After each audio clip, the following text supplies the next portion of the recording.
We are the leading authority for the oldest demographic in the country.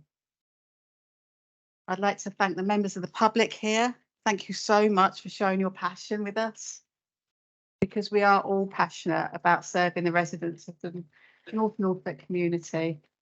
So thank you and welcome, and have a lovely meeting. Thank you very much indeed. And right, I will now formally open the meeting. So I'm Patricia Hewitt and I chair the Integrated Care Board for Norfolk and Waveney, NHS Norfolk and Waveney. And I was going to start by thanking you, Wendy, and all your team here for making us so welcome in this wonderful modern council building. It's a real pleasure to be here, and you and your team could not have looked after us better. So thank you. And it's really good to see so many members of the public and so many colleagues from different parts of the NHS, including the North Norfolk Primary Care Federation and the local medical committee, who've joined us to watch the meeting. Now, before we get on to the business of the meeting, a few housekeeping points, if you'll forgive me. We're not expecting a fire alarm, so if the fire alarm goes off, please calmly leave the building through one of the exits. This is the air hostess bit. The nearest exit may be behind you or to your side rather than in front of you, but you can probably see the signs better than I can. The meeting's not being broadcast live, but as well as people here watching it, members of the public are also able to join us virtually via Teams, and I'd like to welcome anyone who is watching us online. We've received some questions from the public in advance, and we're going to take questions about Benjamin Court under item 6, which is my report and the Chief Executive's report to the board. And at the same time, we'll receive the petition that you're going to present. The other question we received in advance, which is on a completely different issue, we'll discuss under item 21. If you're watching online and during the meeting you think of a question about the topics being discussed, please email your question to nwicb.contactus@nhs.net. I should also say this is a meeting of the board that's held in public. It's not a public meeting, and so any questions that don't relate to agenda items will be answered and displayed on the website, but we won't deal with them in the meeting. Now, there we are. Sorry, looking at the second page. If the question relates to an agenda item, including the ones on Benjamin Court, we'll deal with those, as I said earlier, at the relevant slot in the agenda. And answers to every question that's been submitted will be sent to the person who submitted the question, but also the question and answer will be put on our website so that everybody can see them. And if there are any questions and answers, just if there are any questions, just please everybody remember that because this meeting's been held in public, it's really important not to share any information that's personal to an individual, because obviously anybody can see it, and any information either about yourself or about a third person. So I think that's all by way of housekeeping. So welcome to all board members and colleagues for this meeting. And we have an apology from Emma Ratzer. Do we have any other apologies?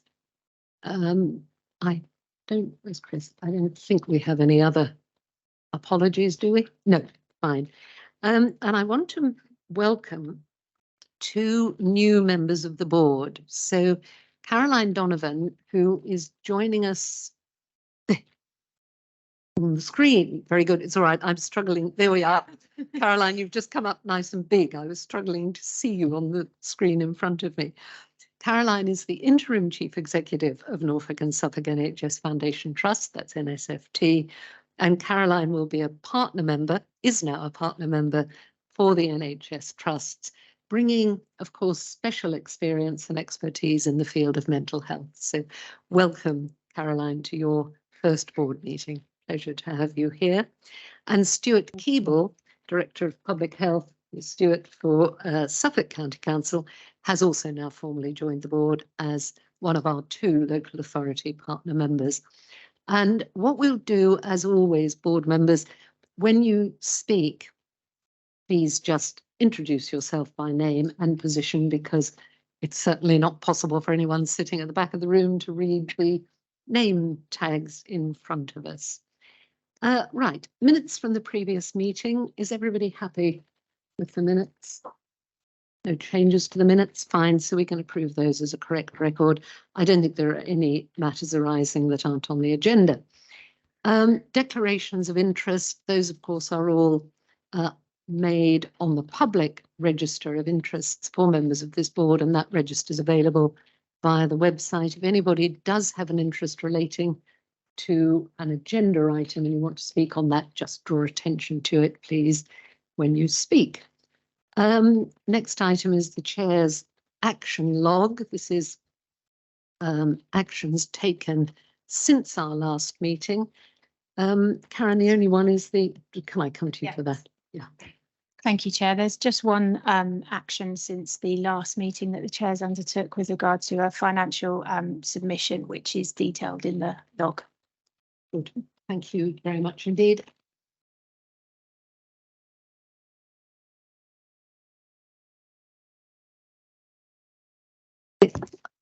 Right, got to remember, sorry, just a point to board members on the microphone. Before you speak, switch your mic on, but when you finish, switch it off, because otherwise the other microphones don't work. What have I failed to deal with?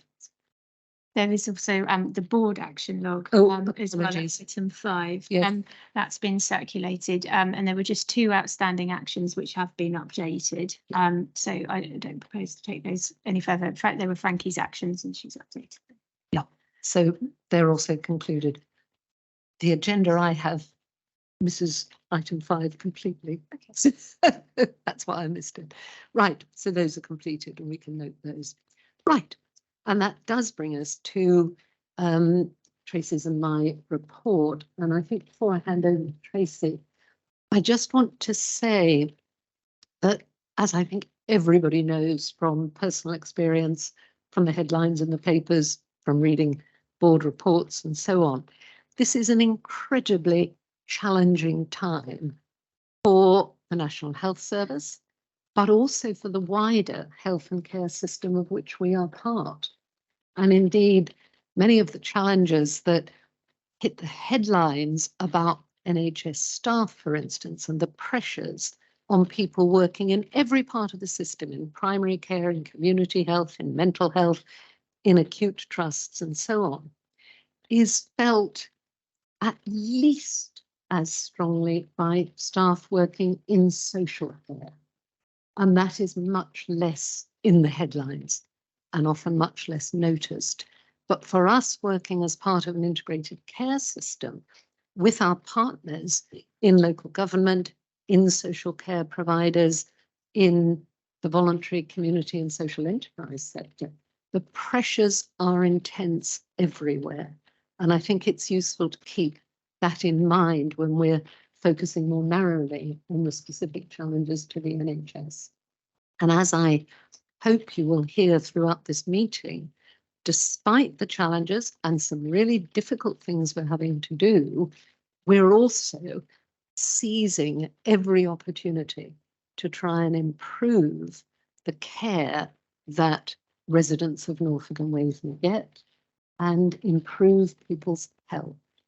So against that background, we come, and I should also just mention the very welcome news yesterday that a proposal on the consultants, the medical consultants industrial dispute that's been so disruptive, particularly alongside the junior doctors dispute for the consultants, a proposal has been agreed between NHS employers and the BMA, which the BMA is now putting to its consultant members. So that is a helpful step forward, and we hope will rapidly be followed by progress in relation to other industrial disputes.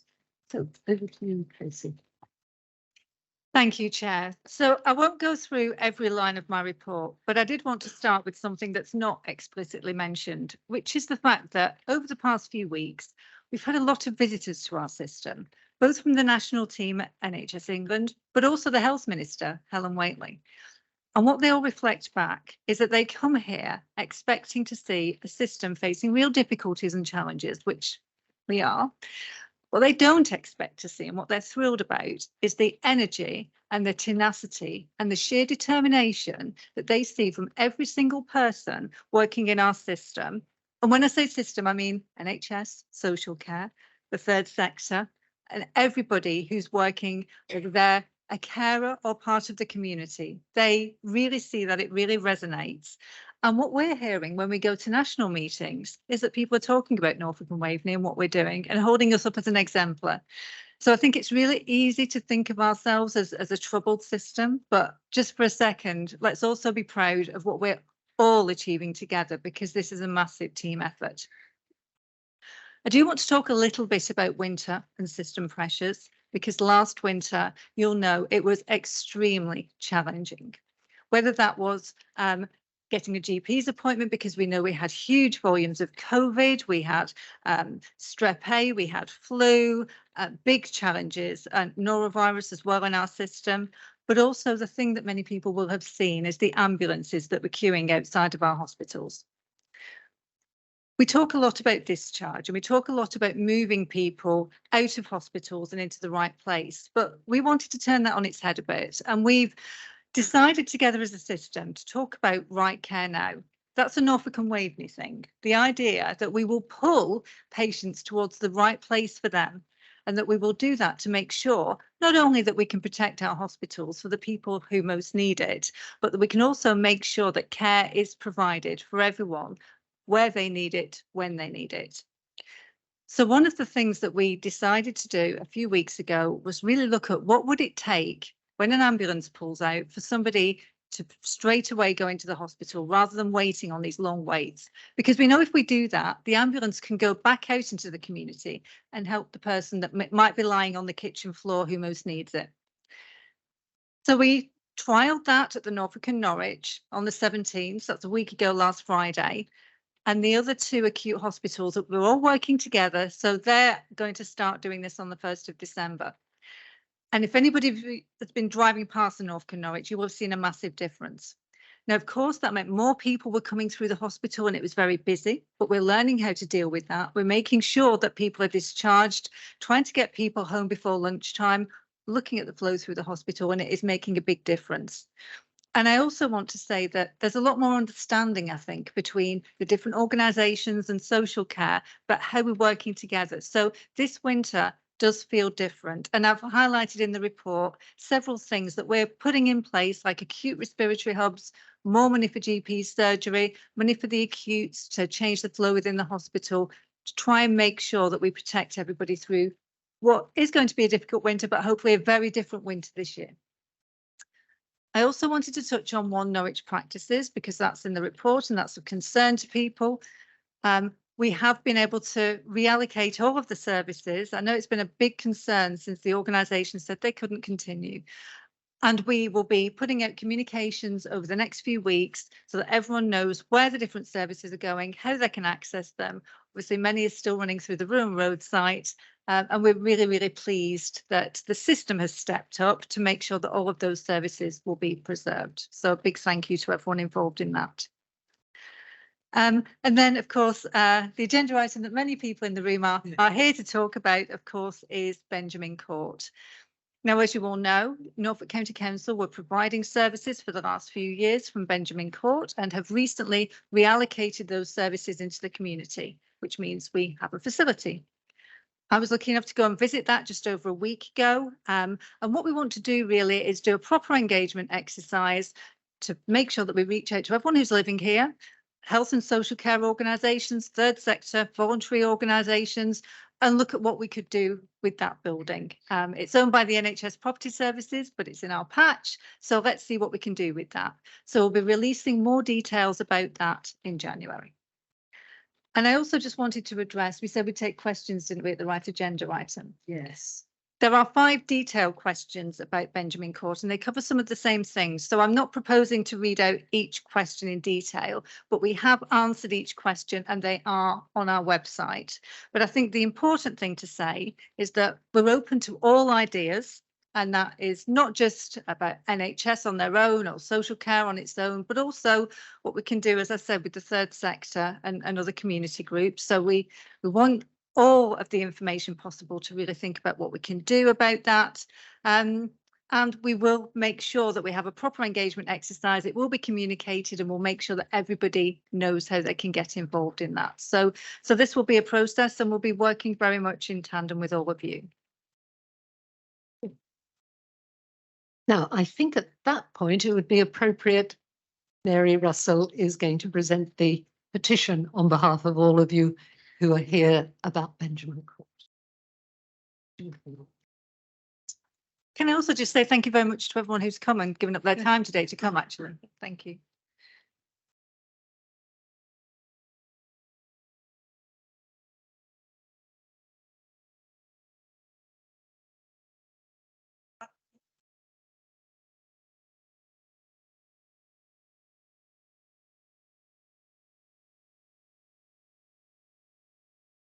I can feel the wind.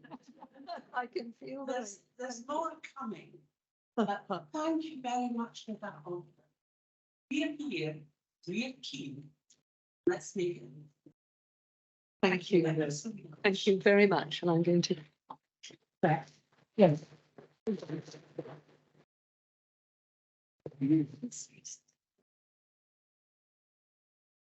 Okay.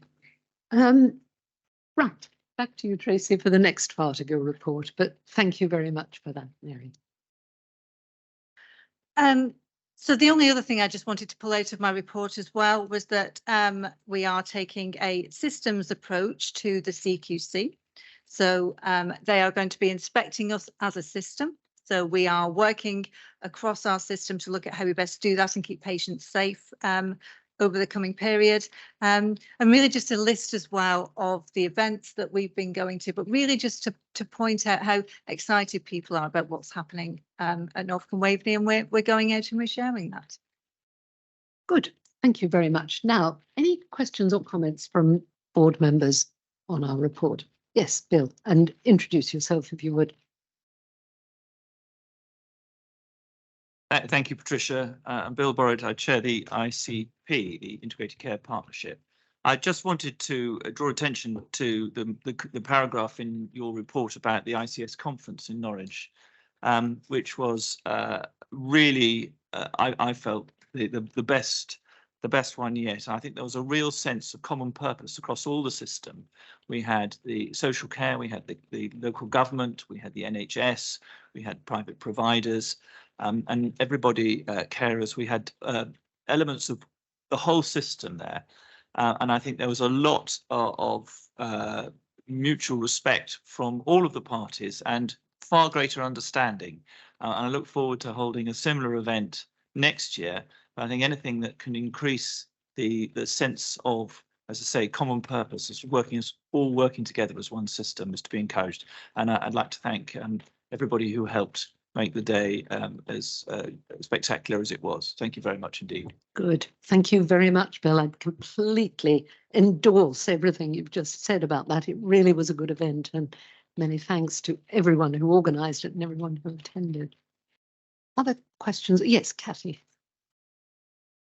I am Kathy Armour. I'm a non-executive member. So One Norwich Practices, who's doing the kind of root and branch investigation as to what happened there? Do you know?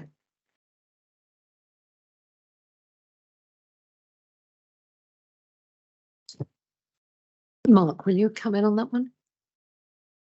In terms of an investigation, we're not doing that bit at the moment. We're very much focused on the transition of services, maintaining services for patients. At some point, there will be further investigation looking into exactly what's occurred there. But actually, what's the priority for us? It's making sure that services remain for patients. This wasn't something that we were expecting to come along quite as quickly, and we're working. What's been so pleasing has been the response of all partners across the system actually to try and make sure we do maintain those services. So that's the priority for us at the moment. But there will be further updates, I'm sure. Yeah, thank you. Other questions or comments on the report? We have a question from the deputy leader. I feel we should take that, although we normally only take questions that have been notified, but Thank please. you. I feel as a North Norfolk resident regarding Benjamin Court that I thank the people here for bringing that petition to you. But also I'm concerned that the closure of Benjamin Court was done before any consultation. It was kind of a knee-jerk reaction. And as we're looking in the report, we're seeing unprecedented, as you say, Patricia, unprecedented pressures on our hospitals. Now, would it be a good idea to open that facility for winter? Because we are looking at quite a bad winter and looking at a flu epidemic possibly. I'm not talking it up, please don't think I am. I'm not. But we have that facility there empty. So could we use it? Indeed, and that very much was one of the questions that was submitted. I think, Tracy, if you could just specifically respond to this business of why it can't be reopened for this winter. Yes. That'd be helpful. So just to be clear, Norfolk County Council didn't close the service. They just providing it in people's homes rather than in Benjamin Court. So the service is still being provided. In terms of this winter, we have fully committed the money and we have open beds across the entire patch. So now we're looking into what we could do in the future for Benjamin Court, the building. Any other thing from the board? Fine, so we can note and accept places in my report. Thank you very much. And we now come to what is always one of the most important and really interesting parts, well, they're all interesting, but particularly interesting parts of our board agenda. And that is where we're learning from people, staff and communities. And today we're going to hear about the 2,000 carers' identity passports that have been issued to unpaid carers in Norfolk and Waveney. So where is Tricia sitting? Trisha's just there. And then There she is. And this shot. Very good. And let me just again thank all of you who came from the Benjamin Court support group. Thank you. So Tricia, let me hand over to you. Introduce yourself if you would, and then introduce this part of the agenda. Thank you very much. My name's Tricia Dorsey and I'm the Executive Director of Nursing for the Norfolk and Waveney ICB. And it's with great pleasure that I present to the board today the learning from patients, staff and communities. I'd like to take board members back to our first board.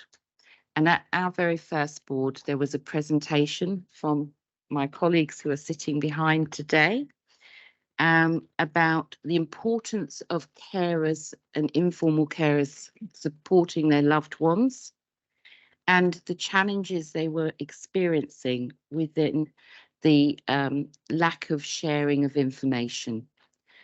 And they felt that what would help the sharing of information was the rollout of the carer's passport. So the board listened and through Mark Burgess's team have worked very closely with colleagues and also with Carolyn Fowler from NCHC. And I'm delighted to say that we're in a position today that there has been 2,200 carer passports made available. But it's what does that actually mean and what does that result in an outcome for the individuals, but also for the carers. And I could possibly give you a story, but it wouldn't be the true facts around it. So I'm going to hand over to Ros and Sharon and Sophie, and then later we'll be joined by Claire, and they will tell us all about the process, where we are, and what more we can do to work with this really important group within our system. Thank you. Wonderful. Sharon, over to you, and will you introduce yourself and your colleagues? That'd be great. And sorry, I should also say, I don't know, James and Emma, can you hear all right at the back? Because you're okay. Good. Thank you very much, everybody. So I'm Sharon Brooks. I'm Chief Officer for Carers Voice Norfolk and Waveney. My intention is to be brief and give you a little bit of background at first, and I'll pass over to Sophie, who'll go through some of the data, and we want there to be enough time for Roz, who's one of our very valued Carers ambassadors, to speak. So if we could go to the first slide, please. Thank you. So identification of carers was recognised in the co-production of the all-age carers strategy, and is a key area to enable there to be support for carers who provide the equivalent of 162 billion savings for this country each year. Next slide, please. So the Integrated Care Board, as Tricia has said, approached Carers Voice to co-produce and develop a carers passport, which would accompany the carer throughout the local integrated care system. Our first step was to hold a workshop to gauge the interest from carers.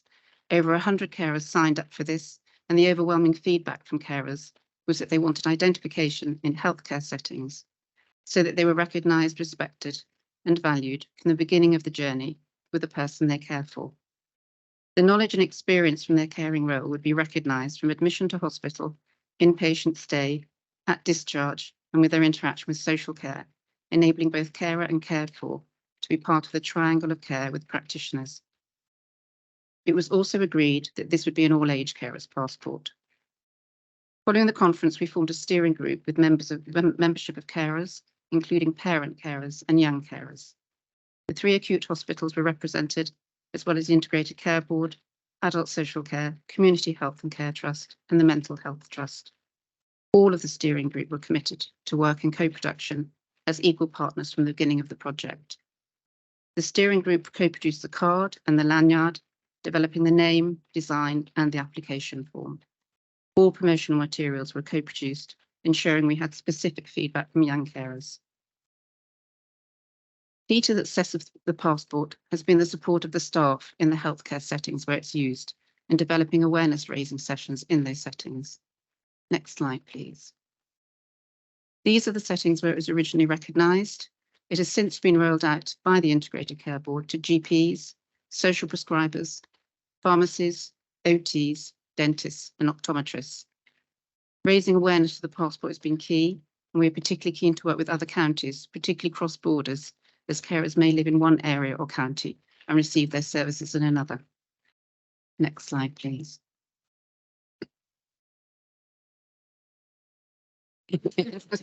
Sophie, not me. One of our carers ambassadors in the steering group gave us a challenge of launching on Carers Rights Day 2022. Another huge challenge that came together because of the hard work and determination of the steering group, and in particular the carers. 1 year on, we've had over 2,200 applications and are keen to share our learning for the benefit of carers throughout the country. We've been asked to speak at the National NHS Carers Conference and at the Carers UK Conference. We've been informed that this is a unique example of co-production truly working within the integrated care system. Subsequently, we've been asked about the possibility of rolling this out regionally and nationally, and this is currently being explored with NHS England. Next slide, please, and I'll hand over to Sophie. Hi everyone, I'm Sophie Little, Carers Voice Co-Production and Project Officer. I'm just going to take you through some of the data from the passports that have been issued. So this slide shows you what location the carers were in, so you can see it's a fairly even split. If we move on to the next slide, there's a map there, so you can see the different spread across the county, but also out of county carers that are caring for people within Norfolk and Waveney. In those out of county areas as well. So we're really pleased it's reached them. If we move on to the next slide, it's the breakdown of the age of the carer and the person they're caring for. So about 70% of carers are over 18 caring for an adult. And then we've got works out to be about 5% of passports being requested from young carers. We are looking at doing some work with the Norfolk Young Carers Forum to look at producing some information for schools to increase that number and to make sure schools are helping identify carers and also making them aware of support that's available, particularly through the passport as well. We can move on to the next slide. This is a breakdown of the different types of passport being requested. So we have the physical card and lanyard, and also a digital image available on a phone. So you can see about over half have requested both. We've actually found carers have really found it helpful having both, because if they're in an emergency situation, they don't have time to grab their lanyard or whatever, they will probably have their phone on them. So have access to that, to the carer's identity passport at all times. Move on to the next slide. So we sent out a survey to carers that have received the carer's identity passport, asking for their feedback, and we've received 300 completed surveys. So if we can, I'll just go through some of this data. So where have you used the carer's identity passport? You can see there the key trusts, but also it's also helpful to see the other section as well. So anecdotal uses of the passports. We've got GP surgeries, parent carers. I've had someone at an event tell me that they wear it all the time when they're out with their young person they're caring for, because it gives that awareness to public as well. The lanyard clearly says I'm a carer. Public transport, shopping, leisure facilities, all different sorts of places that the carer's identity passport has also been used and recognised. We can move on to the next slide, please. Where did you find out about the carer's identity passport? There's a lot. There's a lot of places on there. Key one, Carers Matter Norfolk. So as part of their triage system, they ask carers the question, do you have a carer's identity passport? Which has obviously been really successful, as almost half of the referrals have come through them. Also voluntary organisations and carers groups, social media. There's been a lot of applications that have come through, people seeing something on a local Facebook group. So that's also been really helpful as well. If we can move on to the next slide, please. So out of the people who are sure it had been recognised and seen, 87% of carers said it had been recognised when used, which is really positive. Then if we can move on to the next slide, and 74% of carers felt that it had a positive effect on their situation, and it was helpful to have. Ideas about how the experience of using the passport could be improved. One of the big ones is staff education, which is ongoing as part of the passport project. Caring Together deliver care awareness training, which covers the carer's identity passport. So that's a big part of the work that needs to continue. Also linking up with GPs, community awareness. It's all really about the awareness of the carer's identity passport and getting the word out there to make sure all carers request one and know about it. We move on to the next slide. So this is where carers would like to see the passport in the future. Ultimately everywhere, I think, is the answer to that one. But as Sharon mentioned, the work is ongoing with GPs, pharmacists, OTs, dentists and optometrists. But I think there's definitely more that can be done. And ultimately, the ultimate goal is to have it recognised everywhere, so carers can be identified and recognised wherever they go. And then if we move on to the next slide, I'm going to pass over to Roz. Thank you. Good afternoon, everyone. I'm Ros Peedle, one of the people in the photograph, the parade of lovelies that you can see in the photograph. I think it can probably be said that I contribute to the older demographic in North Norfolk, but as age is only a number, I'm not counting that, and I hope you won't count that against me. Here's my carer's passport. Look, here it is. I nearly strangled myself getting it off. Don't wear a scarf with it if you want to take it off. And it says very clearly, I am a carer. But more importantly, unless somebody really wants to peer at my bust, and I'd rather they didn't, it says on the lanyard, I am a carer. So it removes a lot of the necessity for explanation, for telling the same story over and over again and explaining who you are, what you do, and what your relevance is in the professional situation. And really, there are many carers who are from all sorts of professional and non-professional and educated and non-educated walks of life. But we are all equal. We are all unpaid carers. We all have a job to do. And so the carer's passport has been a tremendous, tremendous gift to us. It costs each of us as individuals nothing. It costs the folk who have produced it and who administer it very, very little. And its value, its worth is incalculable. So I give you that to start with. Now, the co-production was fun. It was a bit tortuous at times because we had to explain ourselves many times. Sadly, I have to say to the professionals, but hey, we got there in the end and they began to realise the value of this little card. And for me, as a carer, I've been a carer for my husband for 8 years now, which is a long time. It grinds on. My husband has Alzheimer's, so he is getting worse. We had mercifully about 7.5 years where he was on a level because of the medication that he was given, but now he is beginning to deteriorate. And so my mental health is beginning to suffer, as is the mental health of so many of my colleagues.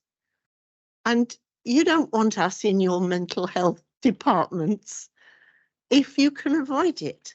And this passport gives us the opportunity to be recognised, valued, respected, and it reduces our stress levels. And it really does. I can assure you, it really does. And I wear mine. I take all sorts of people. I'm well known at Aliona's clinic, at the hearing clinic there. And hello, Ros, who have you brought today, sort of thing, you know. But I wear my passport, and everybody I come across, I say, "Have you got one of these?" We go to shows, to events where we can promote the passport. I hold my mobile phone in my hand and I sign people up, and it takes 3 minutes. Hey, and it's done and dusted. You don't have to say, well, here's your piece of paper. If you take this home and you put this in the internet, and you know, and their eyes glaze over some of them, you can do it there and then. Would you like one now? Yes, please. And there it is. So it's tremendously important to visit those events, and we really want to know in Carer's Voice whatever events there are available for us to attend. So if you know of anything, let us know. What is really respected is our experience and the knowledge of our cared for. If you take somebody into hospital, as one of our colleagues did, and on the ward, you're asked to, before this person is admitted into hospital, you're asked to answer several questions as to who you are and why you are there. And in the end, this poor lady finished up by saying, well, I do receive the carer's allowance, and that got her in. Now, come on, that's not good enough. I don't think it happens now so much, because I think that people are learning more about the passport. And also it almost says it itself without you having to say very much. And that's the value. You don't have to explain. And so the response of carers has been dramatic, really. We have a carers cuppa on which I go 2-3 times a week on Zoom, and people are talking about, I took my passport in and I was, you know, respected, allowed, not stopped from caring for my cared for. And all this reduces our stress and therefore improves our mental health. Now, there are 7 ambassadors, carers ambassadors, like myself, which I am one, who go around doing these talks and shows. And again, we are very happy to talk to anybody who wants to hear from us and hear of our experiences. The passport needs more promotion. And this is where I look to all of you here to promote the carer's passport in whatever small or large way you are able to do so within the environments in which you serve. It's so important that it's recognised. Get one yourself, even if you're not a carer, and wear it, and people will ask you about it. You know, it's important. Have I said the wrong thing here? Never mind, I've said it now, you do as you wish. So that we can continue to roll out the passport and it can be recognised in greater areas. It is carer focused. And I think it really does a great deal to help people to move out of a hospital situation back into the community. And for goodness sake, we need, don't we, to free up some of our hospital beds. And if that helps the transition of people, because the carer is able to say, yeah, I've got all these people around me helping me. Yes, I can take that person out into my home and care for them. That's an advantage too to the whole situation. We have young carers, and they are very valuable. And as Sophie's already said, one or two of the young carers wear their passports all day because they're proud to wear them. I'm proud to wear mine. I'm proud at what has been done in this co-production situation. It was co-production. It wasn't a token at all. We were consulted and listened to all the way along, and things were changed. And speaking of change, in the time that the passport has been issued, there have been no suggestions that it should be changed. Now, how many situations, how many new initiatives have been rolled out without anybody suggesting that it should be changed within the first year? Right, it's good, it's good. And so really, I just would ask you to think about the funding. The funding is minimal. I know you're all strapped for cash and I know there's very little, but this has got to go on. It's got to be continued. It cost about, I think, was it £6,000 to start with? About £6,000 to start with. You know, that's peanuts. And please, please do what you can to support Carer's Voice in any way you can with continuing this wonderful work. Thank you.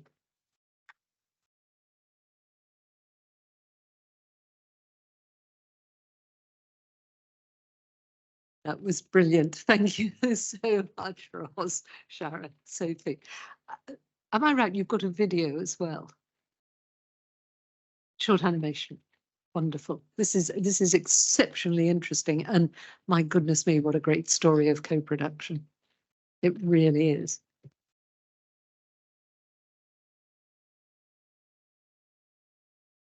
Hi, I'm Claire Rogers. I'm a carer awareness and voice coordinator working for Caring Together, which is an amazing charity which supports unpaid carers in a range of ways. My team deliver carer awareness sessions to professionals. This could be staff within an education setting, a healthcare setting, a community group, or an employer. These sessions upskill those involved to enable them to identify carers, understand the issues they face, and signpost to services of support. When delivering training, we always promote the carer's passport and talk about the ways in which carers have found this helpful. For example, they felt more listened to in the hospital or at the pharmacy. Professionals have told us they think it's a wonderful idea and it really helps them to be able to identify carers. We also work with young carers as part of Norfolk Young Carers Forum, and those that have a carer's identity passport seem proud to wear their lanyards and often wear these in school and out in the community. And it has had the unintended consequence of helping young carers to feel a sense of belonging amongst their peers. Recently, members of Norfolk Young Carers Forum helped create this animation which talks about times when they would have found the carer's passport helpful. These are real young carers' voices and stories.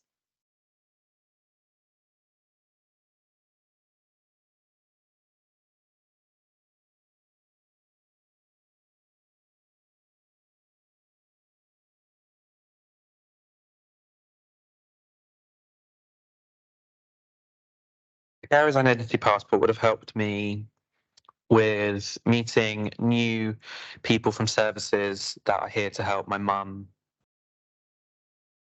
It will help me in hospitals because hopefully they'll start to understand that I'm not just sat there for the fun of it. I'm sat there because I need to be here because mum, you know, needs me to help her walk.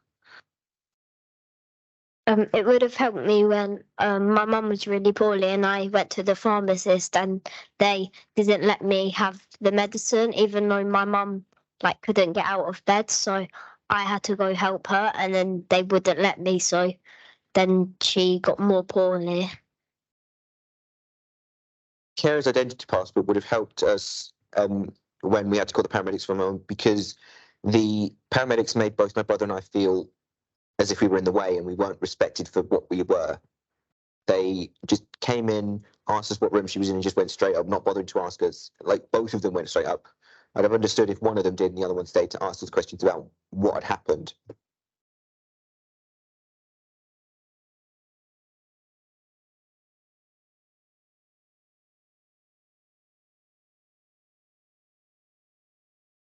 And that just brings it all together, doesn't it? That final slide. Thank you all very much indeed. I think that was so interesting for all of us. And I thought, Ros, the point you made at the end about, you know, to create something together and not need to make any changes to it is really extraordinary, because, you know, we've all had experience in statutory services of, here's a really great idea, we need this leaflet, whatever. And then we discover that actually, because it hasn't been co-produced or even tested on people who are going to be using the service or reading the leaflet, that it doesn't actually hit the mark. It was very, very interesting indeed. Comments or questions from board colleagues? John, just introduce yourself as usual. Thank you. John Barber. I'm a partner member from the Acute Trusts. I think it's really important that we do everything we can to recognise the impact that carers have. And I think we need to work with you, I think in some ways, to try and capture some of the great outcomes you're delivering through working with people, and that may be keeping them out of hospital. But I'm so touched by what you delivered there, Ross. I pledge to you that as a member working for the 3 acute trusts, I will take away an action to do whatever I can to make sure that they are doing all they can to recognise the carers passport. And I'm saying that in front of the chair of the trust I work at and in front of the deputy chief operating officer, so I can't get away with it. But I will do whatever I can to make sure the 3 acutes are embedding this passport into their mindsets. Thank you. Thank you, John. Yes, Tracy. And then we'll take Aliona. Thank you so much, and thank you so much for all the work that you've done. I just wanted to unpack a little bit about the education, the staff education that you talked about, and just wondered if you had any specific advice for us about where we needed to target that. And I was wondering if some of that is potentially needed for children or under 18-year-olds who are carers. Do we talk to them in the right way? Do we share the right information with them?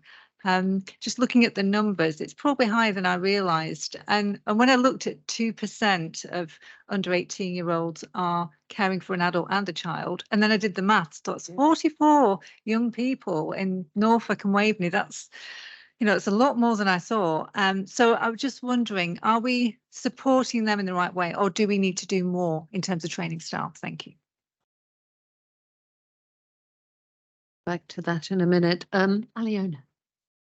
Thank you. Aliona Deret, one of the non-executive members. Thank you for bringing all the contributions the carers make to the forefront of people thinking. That's big, big achievement. Thank you for that. You talked about true co-production. We all talk about co-production, meaning different things. But you talked about it being true. If you had to pick up 2 factors which made it to be true, what those two factors would be, please? Okay, and Sharon, if you want to just sort of make a note of questions, we'll come back to you. Would that probably going to be the easiest way? Tricia?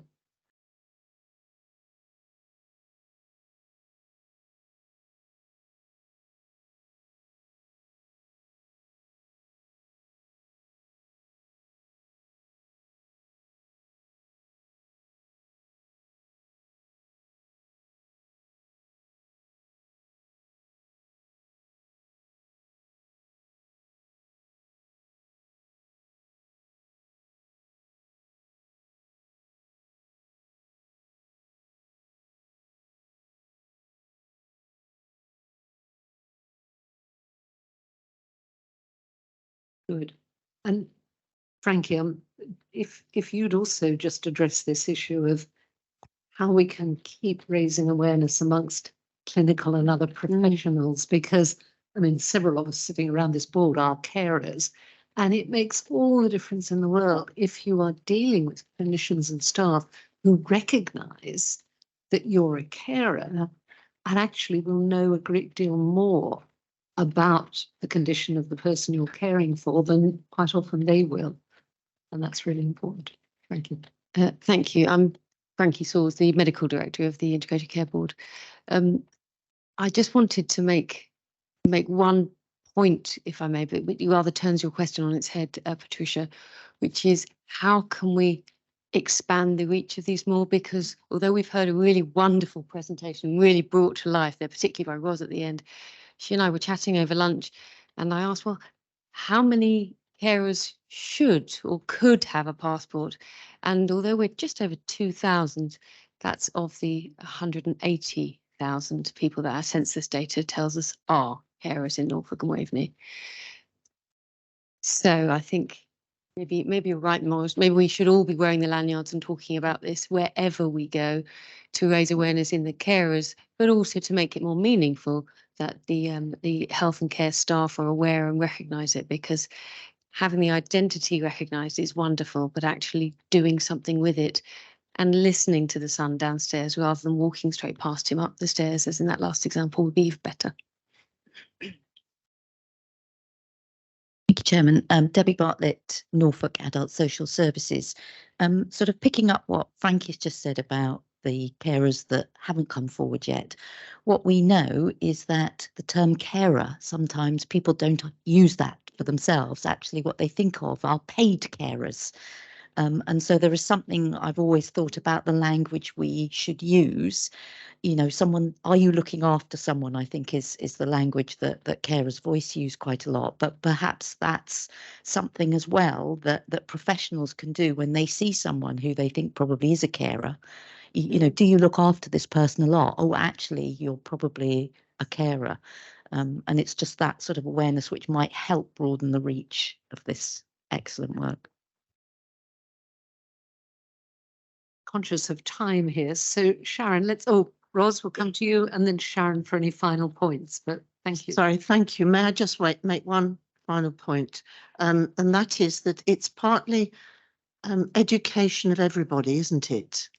And what we have established while we've been doing the co-production is that we have used a capital C for carers. Now that may not seem to you to be very significant, but a carer with a small c is something. A carer with a capital C is a position, a role, and can be something that the carer can be proud of.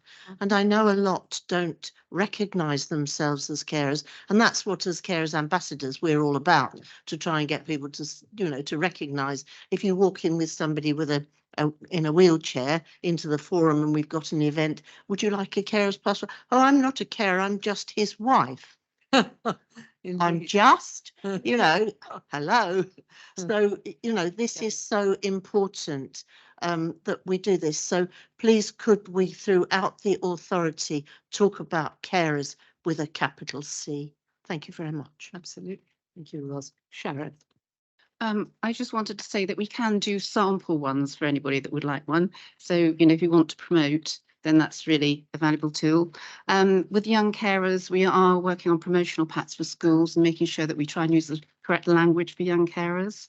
Aliani, were you asking for key points on co-production? I think for me, it's being at the beginning and it's being that equal voice, being valued as an equal. And Ros also said wearing the passport, she said. I think the earlier you can, I think Frankie's point, but I think really getting in touch with GPs, that GPs do recognise it. And this is being rolled out, but any support that we can have for GPs would be so that for that identification, so that there's consistent identification across Norfolk and Waveney, and really appreciate Debbie's point. I did just see, I think that Caroline Fowler is on the call. She is our executive lead for carers with the ICB. I didn't know if she wanted to say anything at all. We've really valued her. Thank you, Sharon. And I'm conscious Andy Yakub from Health Watch Suffolk, who's on the call, has his hand up. But Carolyn, did you want to add anything before I come to Andy? Thank you, Patricia. Sorry for the big picture. It's a bit scary, isn't it? I can see. 2 minutes, because actually this isn't obviously about me. This is about Ros particularly and the support that Sharon gives, which is incredible. I guess what I would like to say is what next and so what. So I think we've come a long way. I think, Frankie, what you say is very valuable. We need to reach out and find our carers with a capital C of all ages and all places and not make assumptions that we know who carers are. So that's the next bit of work we're doing. We're looking at discharge, particularly communication and meds management, because they are the things that carers say worry us most. So again, co-production, that's what they want us to look at. But what they did say at the end of our last workshop was, we'd rather not our loved ones go into hospital at all. So could you help us stop them going in? So absolutely on the to-do list. Let's keep people at home with the amazing support that carers give. Thank you. Brilliant. Thank you, Carolyn. And that is absolutely a key strategic objective for this whole system. Stop people going into hospital when we can possibly avoid it. Andy, and my apologies, I didn't recognise Health Watch when I was welcoming everyone to the meeting. That's all right, Chair. You would have been there all day if you tried to remember everyone. I just wanted to, good afternoon, everyone. Wanted to recognise the fantastic work that's been done. Most of you who know me will know that we're huge fans of co-production because it effectively means that lived experiences of equal value to professional experience. And it's really the only way to find the right solutions for the public. I also wanted to lead to a recommendation to the board, if that's okay. Very recently, we conducted an equalities monitoring exercise here at Health Watch Suffolk, and we asked our board members, our volunteers and our employees the same questions, one of which was, are you a family carer? And a quarter said that they were. And I wonder whether or not there could be a commitment from all the members of the Integrated Care Board as employers to ask that same question of their employees, their volunteers, if they have volunteers, and their board members, because raising the profile of when and why somebody is a family carer can lead to what Frankie quite rightly pointed out, which is a very, very big target. Thank you. Indeed. Thank you very much indeed, Andy, for that suggestion. I think it might be sensible for all of us to take that one away, yeah, and discuss it with colleagues in different boards. But thank you for that. So Sharon, Sophie, Ros, thank you very much indeed. That was such an interesting session. I've let us run over the allotted time, but I think everyone would agree it was absolutely worth it. So thank you very much for all the work and look forward to hearing further updates in future as we take this to the next stage of its development. So we now come to the primary care recovery plan, Mark, which you're going to introduce, I think. Many thanks. And yes, I'm Mark Burgess. I'm the Executive Director for Patients and Communities. I'm very pleased to be joined online. Great, the technology is working, with Sadie Parker, our Director of Primary Care, and Sarah Harvey, who works as part of Sadie's team as well. I'll be very brief, and then Sadie will just take us through some of the key aspects of the paper. But I really wanted to say this is a very important paper. about very important work that we're doing as an ICB colleague. Some of the colleagues in the room earlier today were hearing that around 80% of urgent care across our system is being dealt with in primary care. So this is really important, the work that we're doing here. And fundamentally, this is about making it easier for patients to get the help that they need from primary care, and the work that we're doing to try and support primary care to do that and make the changes needed. So absolutely, this is about supporting primary care. It is one of our ICB priorities, as stated in our joint forward plan as well. But I'll now hand over to Sadie, who will take us through the key aspects of the paper. Thank you. Welcome to Sadie and Sophie. Over to you. Thank you. Yeah, so the delivery plan for recovering access to primary care was published in May, and all 17 of our primary care networks have engaged fully in the process, and we have had baseline positions and plans submitted from every one of them. They've been supported in that by the locality teams working really closely with them. From that, we've used the information in their baselines to help us to generate our system plan, which you've got a copy of in front of you. And that links to many other of our system plans and strategies, which are all outlined in the document, and will also form the basis of our strategic approach to supporting general practice in the future. There are clear milestones in the plan. For example, there's a real focus nationally on supporting cloud-based telephony to deal with some of the issues around telephone access to general practice.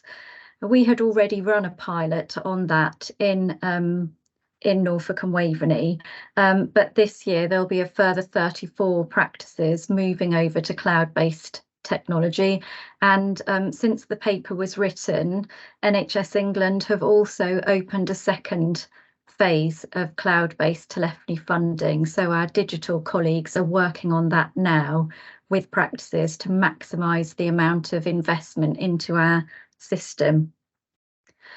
As well as the work on improving access, part of the plan focuses on interface. This is something that we were already working on as a system, and our interface group is chaired by Frankie Swords, and we meet every month. There are 4 mandated areas within the plan, which is set out in the paper. However, the work that we're trying to progress actually goes wider than those 4 mandated areas, recognising the improvements that we can make to freeing up time in general practice. So in terms of conclusion, the plan itself, I think, clearly outlines our ambitions, but we do have to recognise the context that we have spoken about before, in that the resilience of general practice remains a significant issue for us as an ICB, which is why we have it as one of our priorities, and we also have it as a risk on our board assurance framework. And we have made some really good progress so far already, especially, for example, in some of our interface work.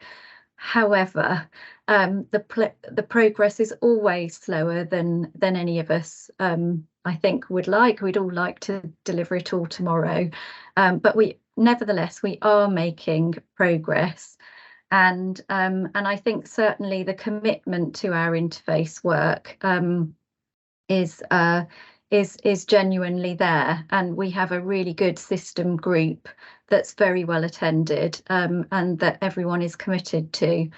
So I'll probably stop there, Patricia, conscious of your time, and Sadie, and open up for any questions. Thank you. And apologies to Sarah, managed to get your name wrong, but is there anything you wanted to add, Sarah? No, just to say that I think Sadie's covered it all brilliantly. The engagement that we've had with PCNs on this has been brilliant, and recognising the challenges that they're working in. We're constantly reviewing what offers of support are available to help to embed and deliver the changes that we've outlined in the strategic approach. Great, Thank you. Questions or comments from the board? David? Thanks. I'm David Holt, one of the non-execs. In your conclusion, I think you mentioned it as well, was the resilience issue. And we've heard a lot today and even this morning around the pressures that already exist on GPs. I'm just wondering, can you just give a little bit more detail about what sort of resource and help is going to be put into this system to transform what is a really difficult position that GPs currently find themselves in?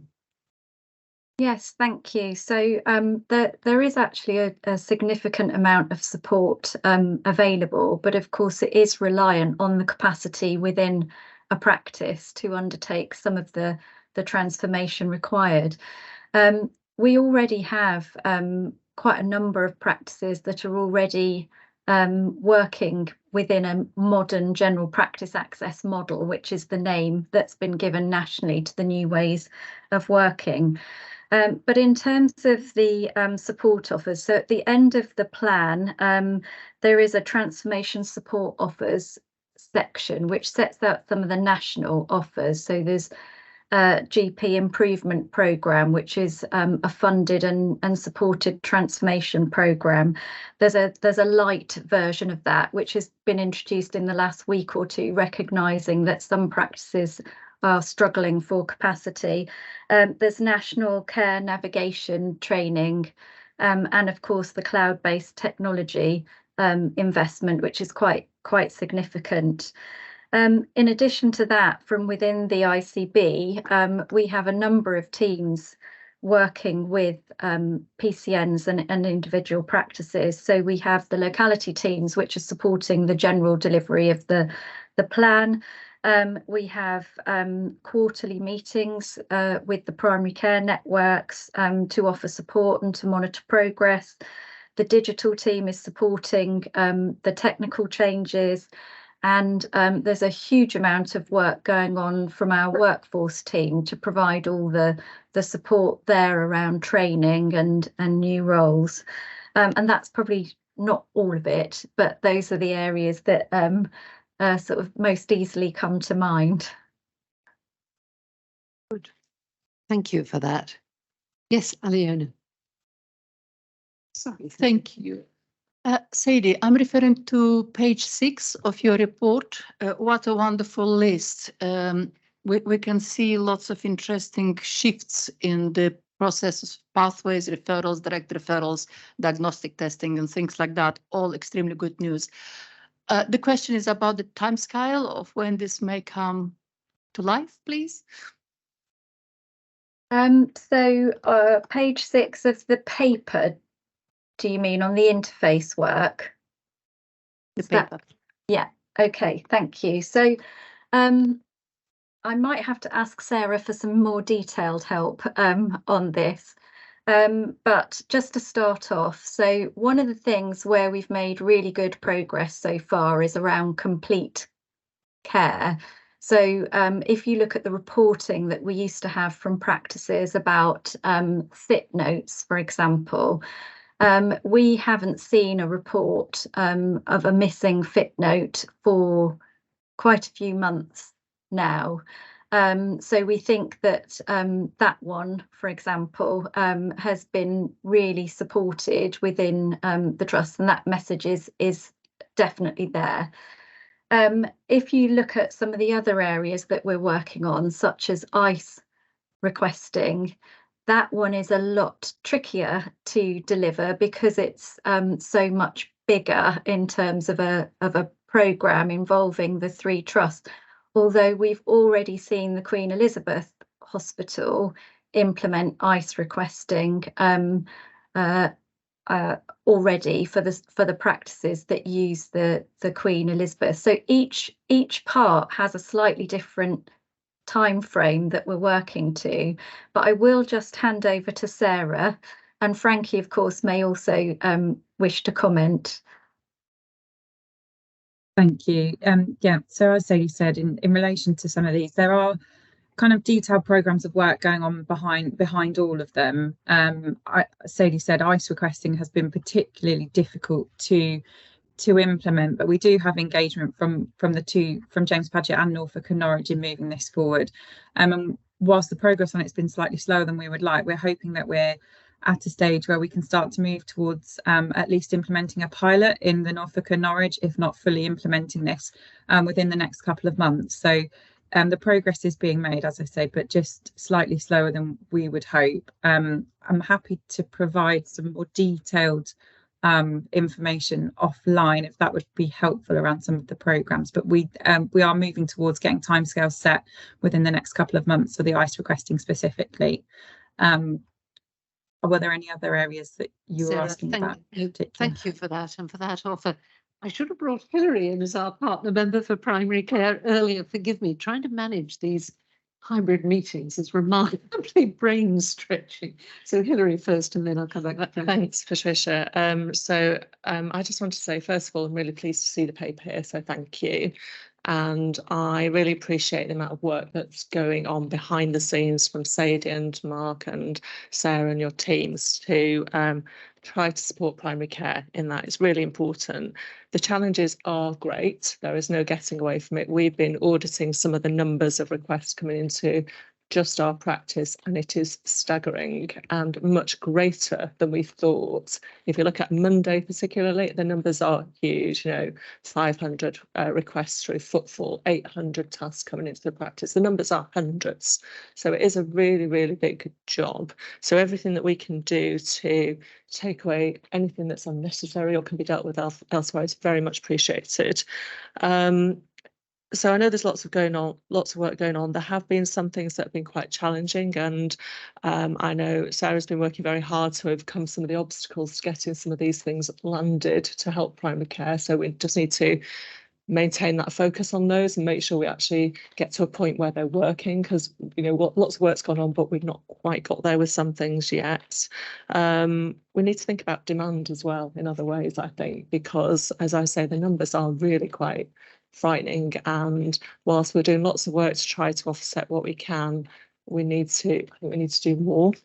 And I just wanted to touch on recruitment really and retention of partners, because partners in practices do bear the brunt of a lot of the work, and some of our younger colleagues coming through don't necessarily want to be in that position, and you almost need to replace a partner with more than one person in order to get the same amount of workload. And if you look at the numbers, I've circulated it before around keeping GPs in primary care and also encouraging new people to come in as partners. It is quite, it's really important that we do that.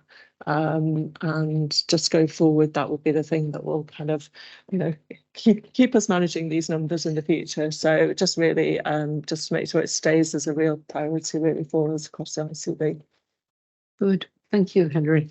Frankie, so you wanted to come in. Thank you, Patricia. I wanted to pick up on the interface work that Sadie and Sarah both mentioned. And while Sadie put it very politely, that she talked about the pace sometimes being a little frustrating. It's wildly frustrating very, very often. There's so much we want to do and improve, but it takes time. However, I just would say that what is different though now, I think, is the warmth of the relationships and the communication and the real determination together. So at our interface meeting we hold every month, we have obviously colleagues from the ICB, we have general practitioners, we have the LMC, we have the trusts all working together to say, well, how are we going to crack that? Gosh, that really is a knotty problem. What else have we tried? And there is it's a very collaborative approach. Most of us find it a bit frustrating. Most months, I think, because we think, gosh, can't we hurry up? Can't we get this over the line? But the determination and the goodwill is there, and I think that's what's allowed us to do so well so far, and will help us get over the line if we keep at it together. Good. Thank you very much indeed. One more from Trish, and then we'll move on. So thank you very much for the paper, and it really heartens me as an old advanced nurse practitioner that you're looking at providing tools for people to do the job that they're employed to do, such as requesting x-rays, referrals, etc. So I would ask for from the nursing workforce and from the additional roles, that you bring the same level of tenacity as we've heard today with regards to the carer's passport to actually get that over the line. And I'm looking at John as a representative of our 3 acute trusts to use all of his influence to make sure that these ideas don't get blocked at various points, because we've got adequately prepared people who could do much more to support our population who currently haven't got the necessary skills, not skills, tools, excuse me. So let's make it happen.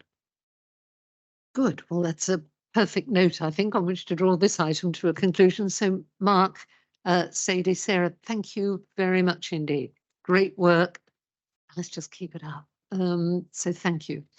Right, we now come to the financial report for month 7. Sorry, I didn't spot you. I'll take just a very brief comment, if you don't mind, because I don't think we had anything. Okay.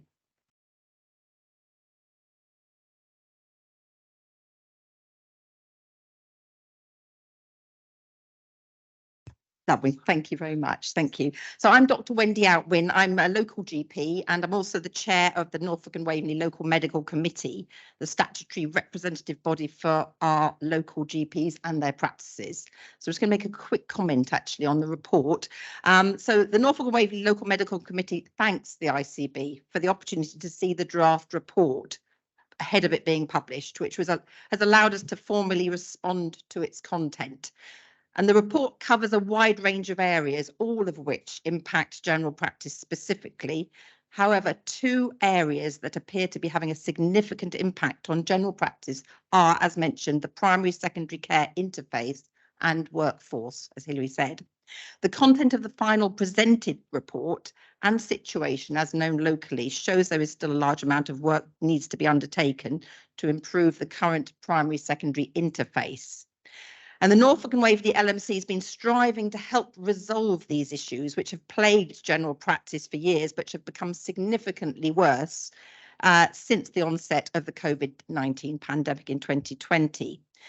Since 2021, when NHS England and the BMA agreed additional contract requirements for all non-primary medical care providers, we've pushed for these to be enforced by the Commissioner. However, in our opinion, little progress has been made and practices continue to report on a daily basis very little tangible improvements in too many areas. Wendy, forgive me. Sorry. I'm going to just interrupt you at this point.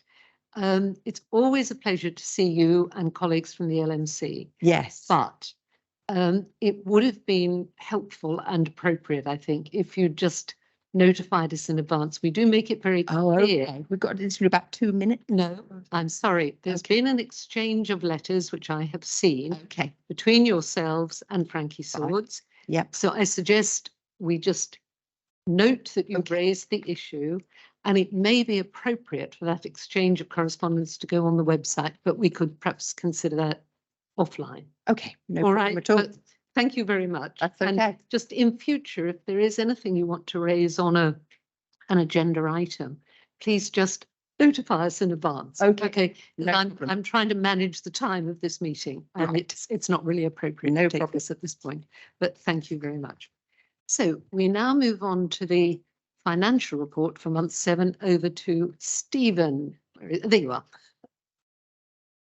Thank you, Chair.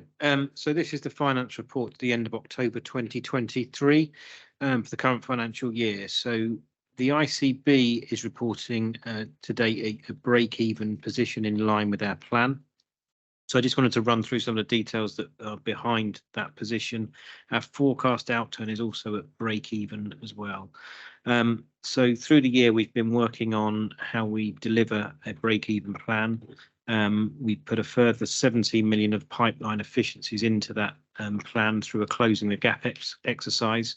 Currently, we have 13.5 million of those that are progressed to the delivery stage, leaving about 3.5 million currently still to be finalised. So we've classified those as at risk.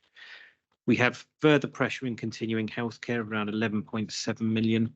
and we have considerable costs coming through in prescribing, mainly due to edoxaban prescribing rebate loss, issues with supply, and oxygen cost increases as well. We've got 12.3 million of favourable variances, which we've taken from either prior year benefits, some of our contract negotiations through procurements, and also some other smaller planning benefits as well. There is a slight error in the report here. It says the underlying position at month 6, which should read month 7. That's currently at 89.8 million deficit, which has slightly worsened from the month 6 position, which was at 86.6. That's reflective of what we've done around some of the efficiency savings, which have given us a forecast break-even position for the year, but as they are non-recurrent, that worsens our ongoing position, which is therefore deteriorating the underlying deficit.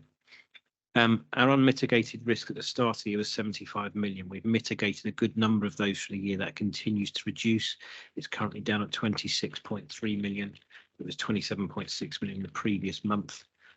Again, we continue to work hard on some of the recovery actions in areas where we have overspends, which have helped to mitigate those risks. You can see on the second slide in the pack that we've got our strategic financial risk register. In particular, two high scoring risks in there are to do with continuing healthcare demand growth. We're seeing increased costs through both acuity and price, which are driving considerable cost in that particular area. And we also have inflationary pressures and our underlying deficit positions, our most significant risks currently. Our statement of financial position, I'll just run through that very quickly. The main changes in that from the start of the financial year, we've seen an increase in our total current assets, mainly through aged debtors and prepayments, 4.9 million of aged debt in that position. We've also seen a change in our total current liabilities as well. That's mainly due to timing differences and accrual balances that we have within there. The other changes at the start of the year, we had a lease, which we were recognising right at the top in the right of use assets for Castle Quarter, but that lease is now managed by another NHS body, so that's been removed from that balance. Final thing to say is just to come on to the ICS financial summary. So that really was a run through of where we are in the ICB. The integrated care system, so the NHS partners that are formed part of the ICS. For month 7, we're reporting a 25.6 million deficit, which is 13 million behind our plan that we put in at the start of the year. We are still, however, forecasting a break-even position, so we intend to break even for the full financial year. Variances really have been driven by the impact of industrial action, and which is mainly through the loss of income through those periods and the cost of covering the recovery to the impact of industrial action. But we've also seen some slippage on our savings programs across providers as well, and also pay pressures due to temporary staff sickness and additional capacity costs that we've experienced across the system as well. Our capital position, we had a plan to spend 41 million at the end of month 7. We spent 34.2 million, so we're about 6.8 million behind plan currently. We are intending to catch up with that and spend our full capital allocation for the year. Also worth noting, we were awarded 2.3 million for our community trust NCH&C to deal with rack issues in the old laundry building. That project is progressing well and should complete by the end of the financial year. So I will pause there and happy to take any questions from anybody on the financial report. Stephen, as always, thank you very much for the work you and your team do on this. Any questions or comments from the board?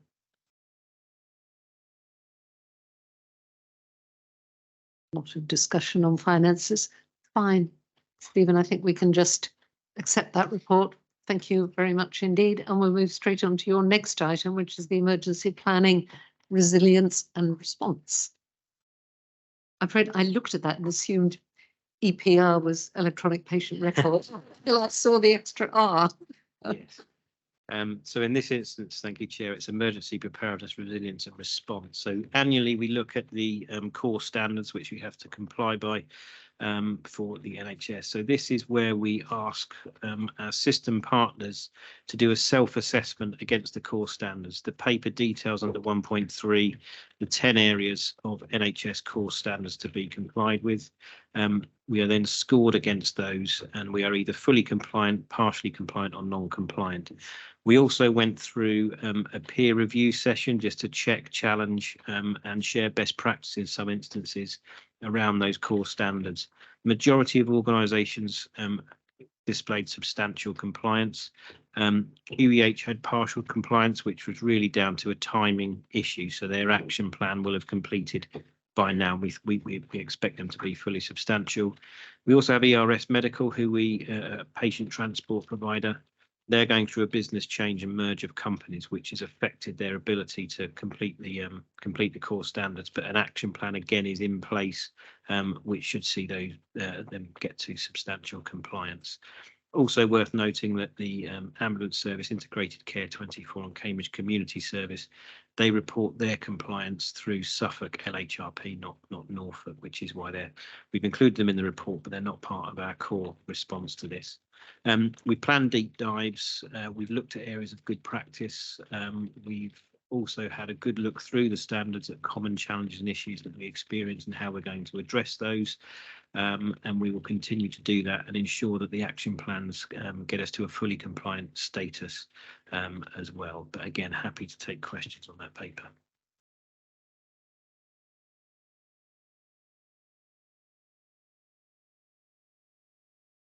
Thanks, Stephen. I think I remember last year the ERS Medical was not fully compliant as well. So I know they're going through business change now, but if you get 2 years of non-compliance, what happens then?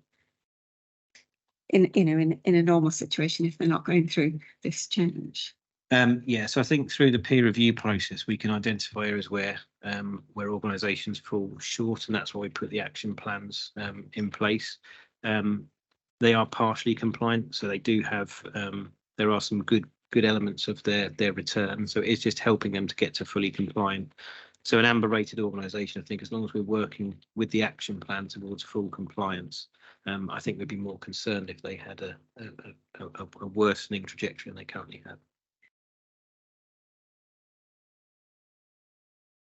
Can I just ask, Stephen, how do we integrate our own planning with that of the wider public sector? Because some of the disasters we have to plan for, including massive flooding, for instance, or combinations of extreme weather events, are things that affect every part of the public sector. And I'm aware from other sources, including simply leaflets distributed in the village by West Norfolk Council, that there's a great deal of planning going on at that borough and district council level to mobilise local people who can be useful to neighbours, or drive a four-wheel drive vehicle or that sort of thing in emergency conditions. So how do we liaise with people on that?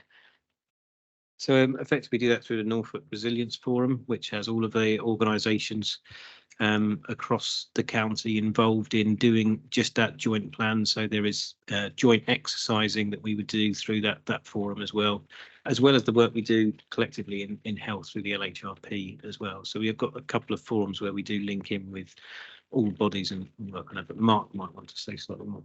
Mark.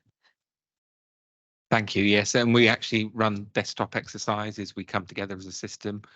We've got role playing, and which goes down to things such as media releases and press conferences and things of that nature. And from personal experience, I can say it's very helpful, because some will remember the floods. Must have been 8-10 years ago, where that training for people across the system was very much brought into play. So very helpful to do that from a practical perspective as well. Good. Right. Any other? Yes, please, Stuart. That button, sorry.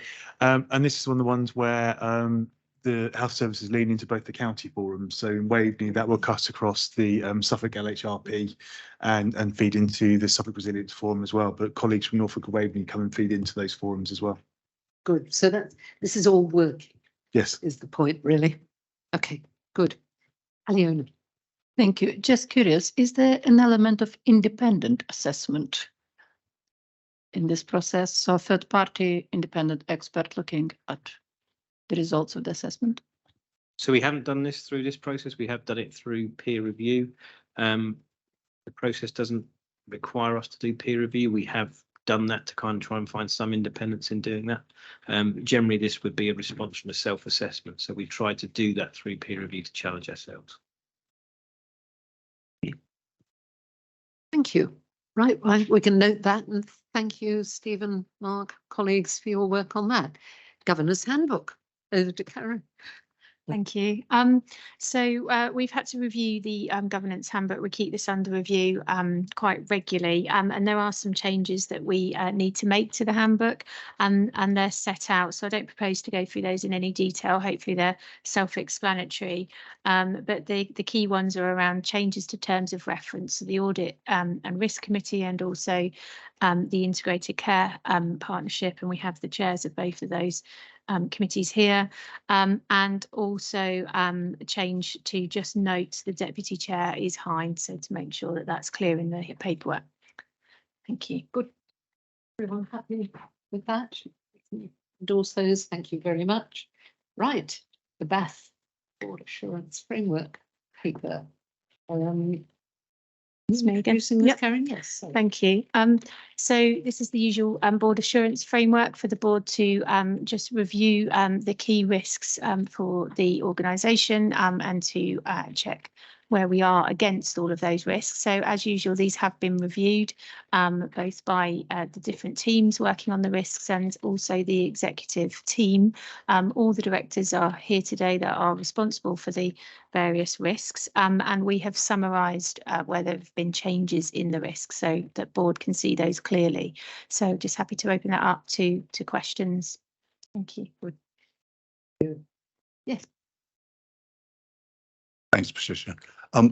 This is where I get to ask my so what question, really. And I suppose the thing I wanted to draw to everyone's attention is that if you track back over the last 6 to 12 months, you will notice that our risks, we now have 15 of our 24 risks that are down in that bottom right-hand corner, which means that they're either highly likely or will happen, and they have a catastrophic impact.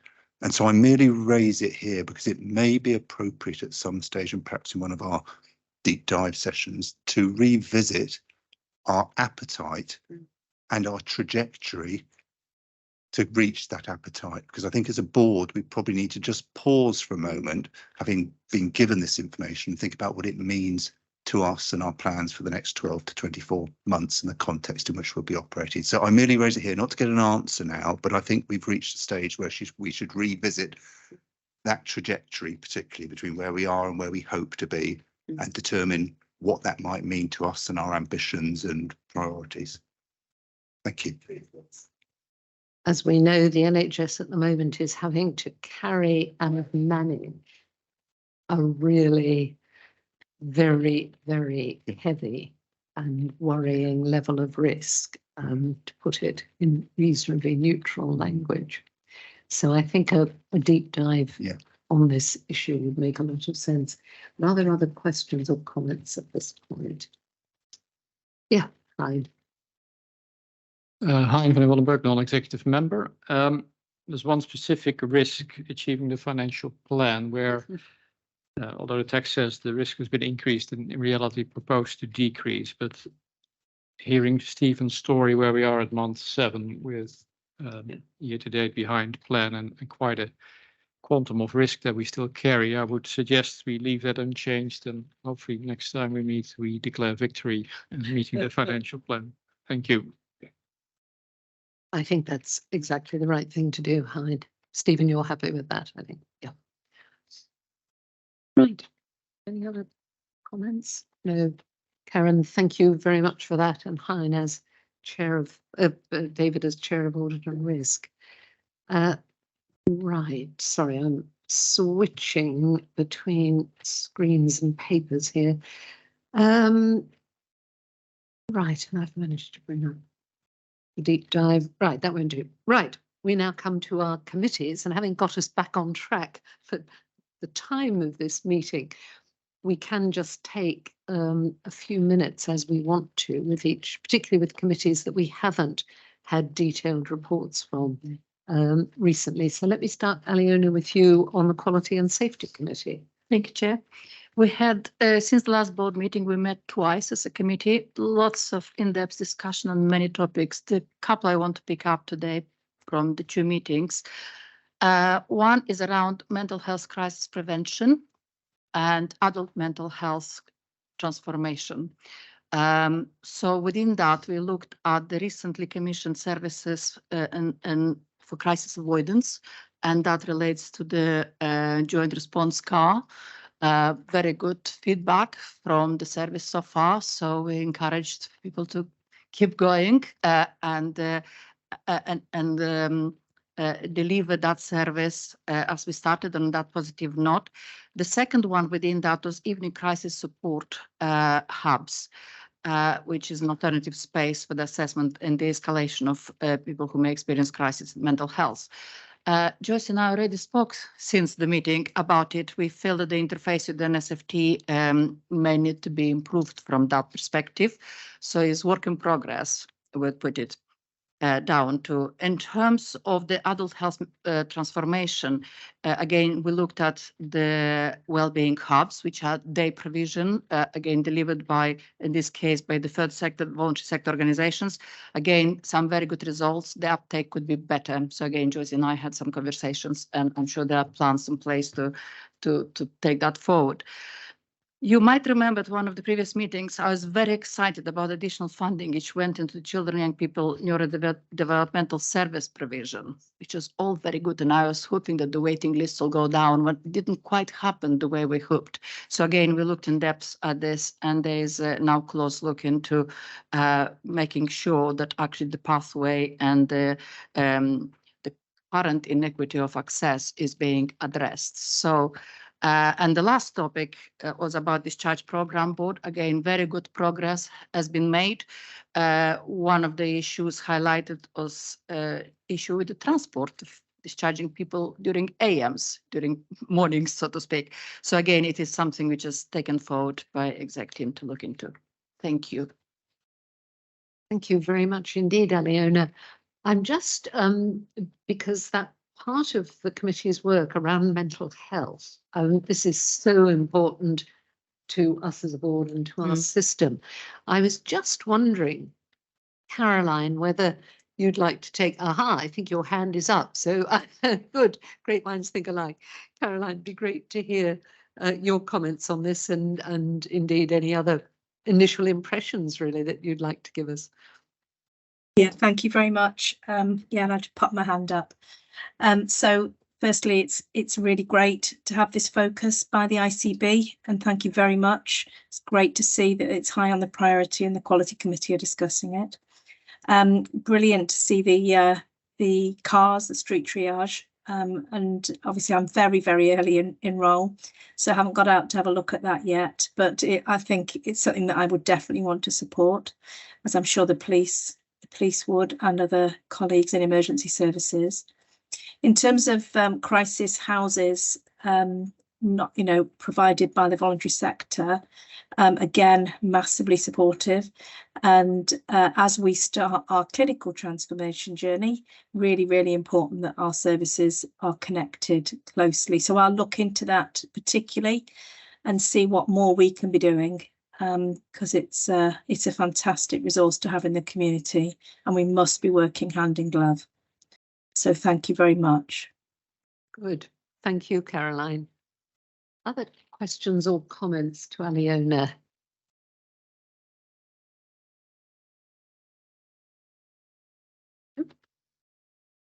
I think it would presumably, your committee, Aliona, is going to take a look at some point in the next few months at the work that's going on with the police around right care, right person. It is something on our radar, indeed. Yes, I heard very recently presentation from the Chief Constable around the issue, so it is very much on our radar. Because had a useful report on that at the recent meeting of the Integrated Care Partnership.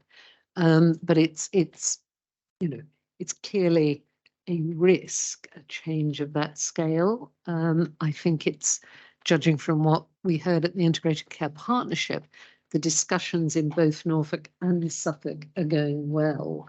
And there's a lot of liaison between the two counties, the two police forces, and the two integrated care boards. But getting that right is going to be really important, particularly as it'll take effect really through the winter period.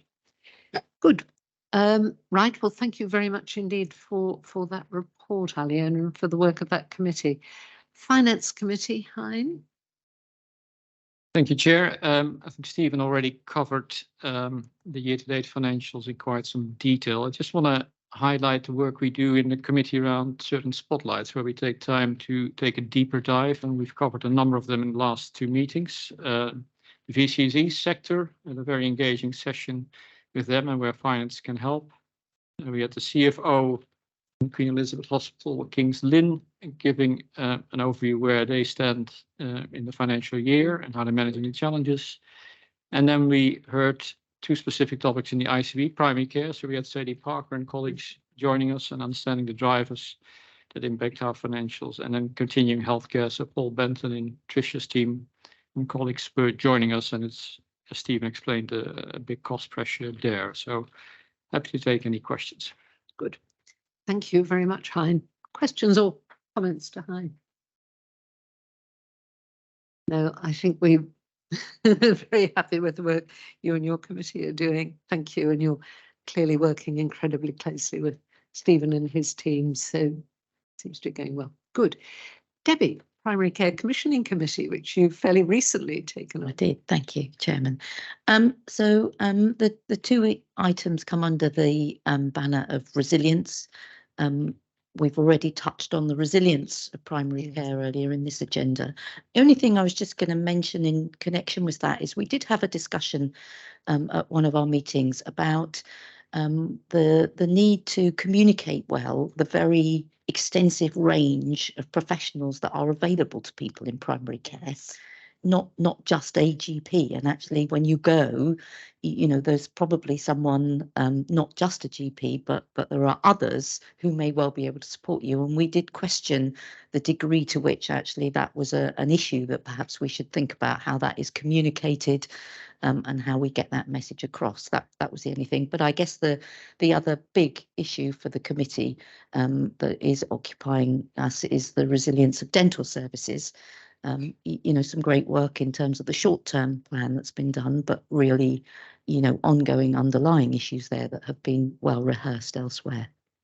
Thank you. Thank you. Questions or comments to Debbie? Oh, sorry, Frankie. Thank you. With respect to communicating the wider roles, we have our communications team has done a campaign on it, but I wonder if it hasn't landed sufficiently. So we have done a campaign, sort of, you know, got an issue with your prescription, actually it will be the pharmacist who would be a more useful, you know, if it's a musculoskeletal problem, actually a physio is the better person to start with. But I think you're probably right, and I wonder if we should take an action to sort of revitalise and repeat that campaign. Can I suggest it'd be really helpful, actually, if you would look at that, but also look at what practices themselves are doing, because we heard some months ago, I can't remember now which practice it was, which has made a little video of, I think, an occupational therapist or a nurse practitioner or, you know, whatever, talking about what they do with patients in the system. And apparently at that practice, it's had the effect that instead of people ringing up and saying, I must see my GP, they ring up and say, I must see Nurse Julia, or, you know, whoever. And it's kind of, well, she's not available, but somebody else equally good in the, you know, team. But I think it might well make really good sense for a little video like that, or some messaging like that, frankly, to be done once and made available to all practices. You know, we don't have to wait for every single practice to do a personal introduction to their own particular individual team members. Bill. Just on the back of that, could we use the NHS app to direct people? If we're thinking about a communications campaign, in what way would we tie it in with that? Because I think that might be a route. Great question, and I don't know whether there is at the moment any facility with the app for local variation in the messaging. Ian, you're our digital. Yeah, thank you. I don't think so at the moment. It's something we can take away because it's pretty nationally locked down in terms of what you can do. But I'll take it away as an action just to see what we can do locally and what we can bespoke. Because it would absolutely make sense for there to be a degree of local input to that content.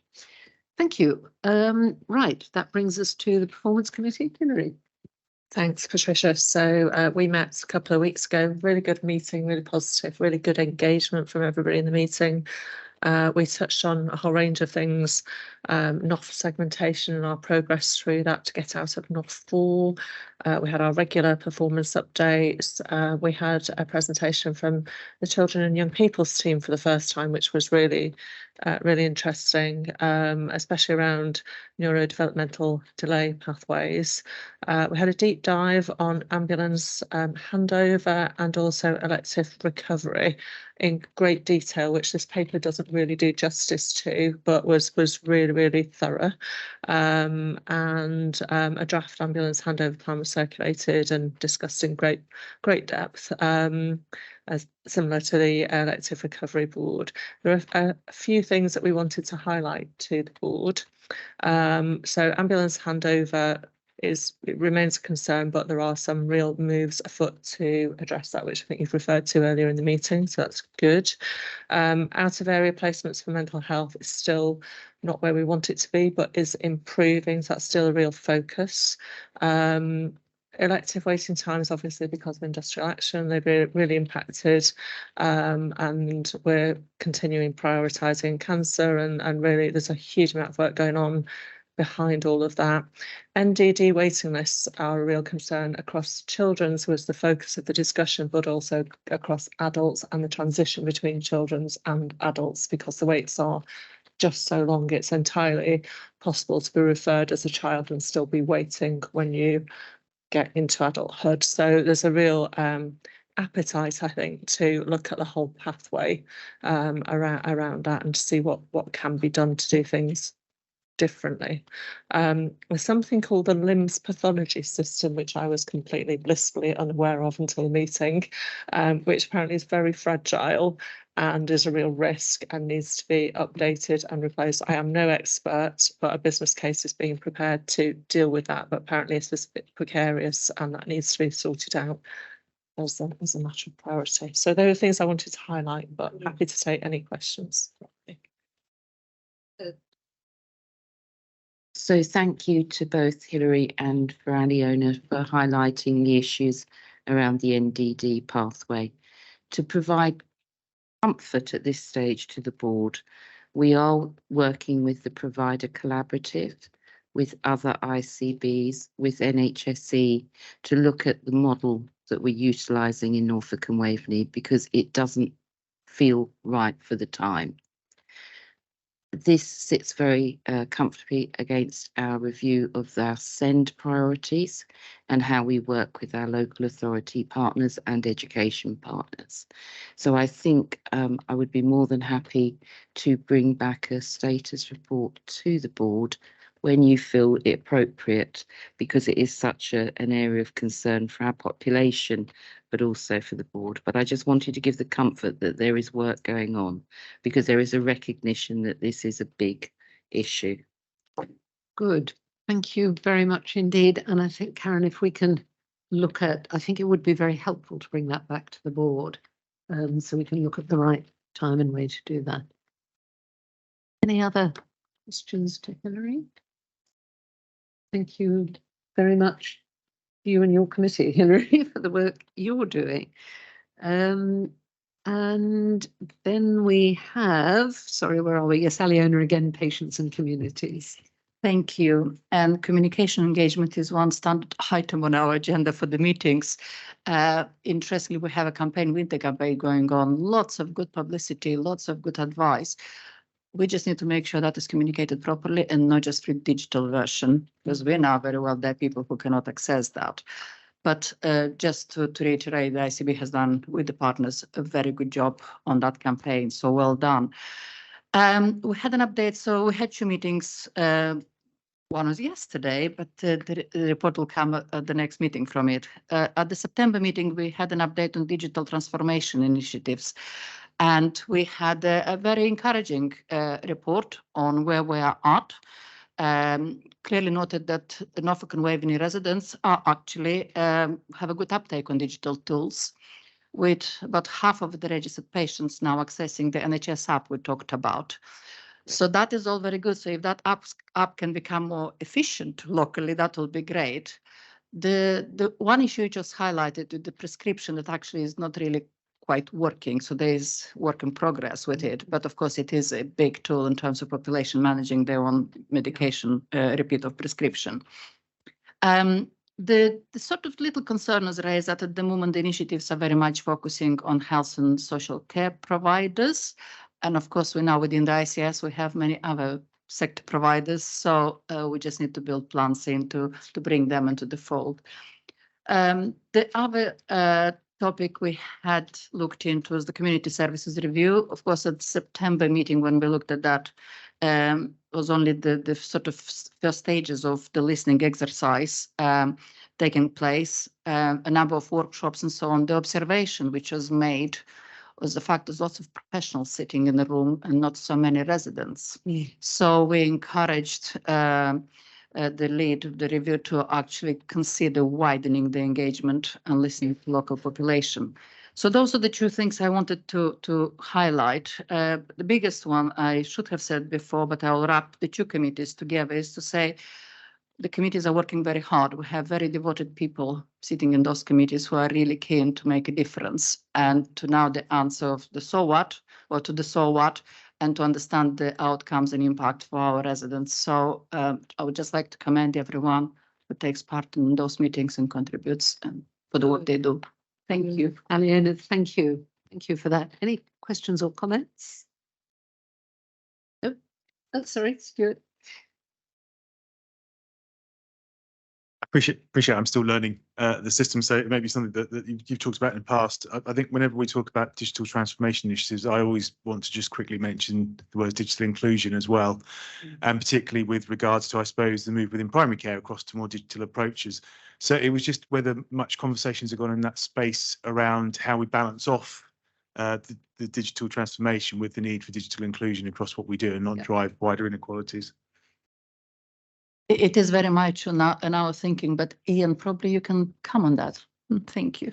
Yeah, thank you, Stuart. I mean, we're doing a lot of work with NCC at the moment. We probably need to reach out to Suffolk as well. But Gail Harvey and her team have presented a number of times on.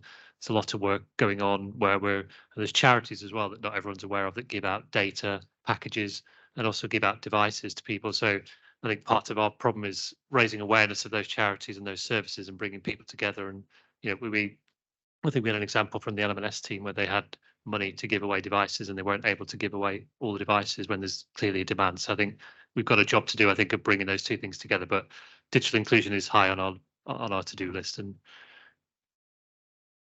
that's great. Maybe we can link up afterwards, because in similar to NCC, there's quite a lot going on in Suffolk, and just make sure we're linking up the Waveney part into that as well.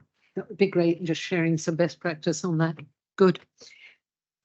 Oh, sorry, Bill. As it's been brought up on the issue of digital inclusion, we do have a new challenge coming to Norfolk with the switch off of 3G, which is coming in the new year, and the removal of the landline, the copper lines. Yes. That BT is busy. So the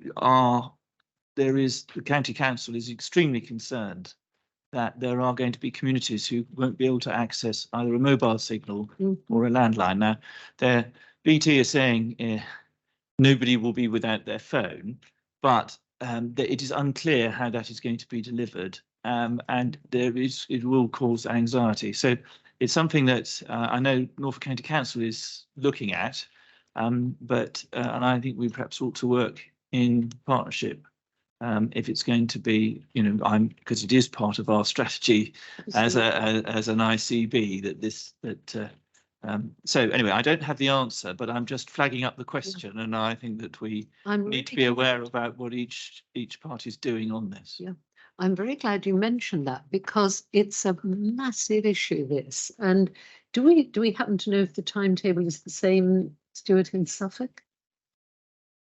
Because I'm not completely aware. I know that it was starting to be trialled in West Suffolk, but I'm not clear on the Waveney aspect of it. Thank you. Can we take this as an action? I know the team have got all this time spare in which to follow things up. And it may be that the best thing would be to ask our colleagues in Norfolk County Council, liaise with Suffolk County Council and then come back to us. But it's a really critical issue. I mean, my own phone, our village had the copper wire phones switched off during, I mean, this transition is already well underway in the country. And so it happened in our village during lockdown. I assumed my telephones had broken because I could no longer make an outgoing call. I eventually realized, I sort of vaguely remembered there had been some letter, that had arrived, which, please, had I kept it. And I thought, I think I know what might have happened. So I managed to find the letter. I then had to go through some complicated steps and do something different. So I can now use my landline for outgoing calls, but it's all on an internet protocol. So it's completely different. And the point about it from the risk profile and exclusion is that if and when there is a power cut, the landline no longer functions because it no longer has an internal source of electricity. And since my mobile depends on Wi-Fi inside the house, the Wi-Fi also goes, and then you have to go outside in the dark, as I discovered, and walk down the road in order to get the signal on the mobile. So for people who are frail, elderly, excluded, ill, whatever, needing care, this is a really high risk situation.